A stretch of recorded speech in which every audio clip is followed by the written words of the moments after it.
Assalamualaikum warahmatullahi wabarakatuh dan salam sejahtera.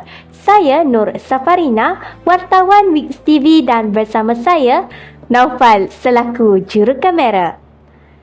Hari ini warga sekolah berkumpul bagi meraikan majlis persaraan Ustaz Hilmi sebagai tanda penghargaan atas segala bakti, dedikasi dan pengorbanan beliau sepanjang mencurahkan ilmu serta membimbing generasi demi generasi. Ikuti liputan penuh majlis yang syarat dengan kenangan, penghargaan dan doa buat insan yang telah banyak berjasa ini. Tanpa membuang masa, mari kita saksikan. Kau tulis harapan kami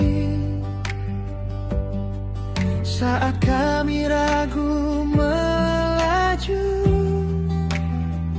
Kau tetap jadi. Apakah ucapan abang kepada Ustaz Hilmi?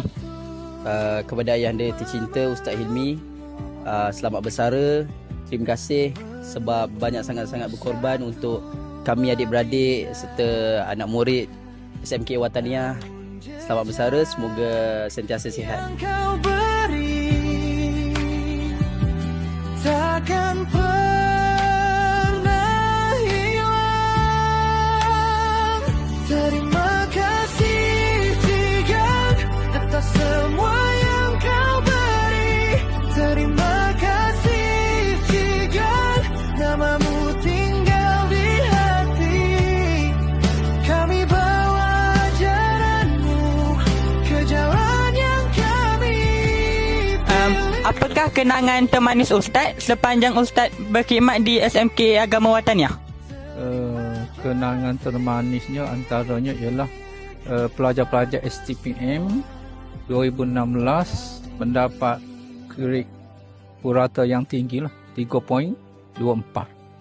Dan yang keduanya hari ini adalah termanis sebab tak disangka lah macam ni sambutan pihak sekolah untuk saya yang akan bersara.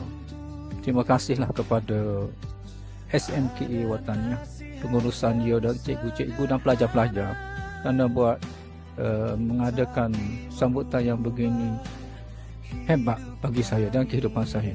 Inilah paling manis sekali. Kau ajarkan kami berdiri saat dunia terasa berat. Demikianlah liputan majlis persaraan Ustaz Hilmi. Semoga setiap jasa dan pengorbanan yang telah dicurahkan menjadi amal jariah yang berpanjangan serta terus dikenang oleh seluruh warga sekolah. Selamat bersara Ustaz Hilmi. Semoga dikurniakan kesihatan, kebahagiaan dan keberkatan dalam fasa kehidupan yang baharu. Sekian sahaja liputan dari kami Wix TV. Wix TV, kreatif, aktif, positif.